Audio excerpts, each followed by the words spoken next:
pourrais très bien vous présenter comme le porte-parole d'une armée génocidaire au regard de la décision de la Cour internationale. Voilà. Ben oui, non mais moi j'ai une décision.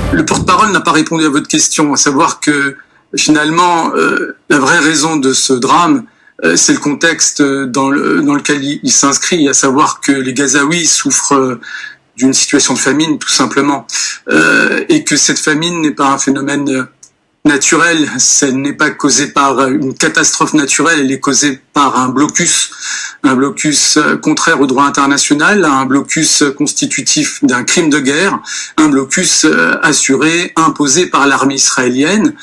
Et en cela, sa responsabilité première par rapport au drame, je dirais, au-delà même de la version factuelle, si on en est arrivé à ce type de situation, c'est que les civils gazaouis souffrent d'une situation qui n'est pas défendable, tout simplement. Alors, quelle que soit la version qui sera donnée, en plus, si on apprend qu'il y a eu effectivement des tirs à l'endroit et ciblant des civils, bon, ça sera un nouvel épisode constituant de nouveaux crimes de guerre dans cette guerre, tout simplement. Olivier Rafovitz, est-ce que vous voulez répondre et est-ce que vous avez un bilan à nous donner ce soir? Le Hamas parle d'au moins 104 morts. Vous qui êtes sur place dans la bande de Gaza, contrairement aux journalistes, est-ce que vous pouvez nous communiquer un bilan? Je veux répondre, mais je voudrais quand même répondre monsieur le professeur de droit international, je crois, qui en fait ici devient un peu le porte-parole du Hamas, mais c'est pas grave, il a le droit de faire ce qu'il veut. Non. Si on parle de contexte, non, mais monsieur le porte-parole, non,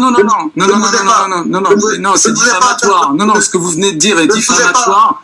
Je pourrais très bien vous présenter comme le porte-parole d'une armée génocidaire au regard de la décision de la Cour internationale. Voilà. Ben oui, non, mais moi j'ai une décision de la Cour internationale de justice sur laquelle je peux me fonder. Vous, je ne sais pas sur quoi vous pouvez vous fonder pour vous permettre ce type de propos.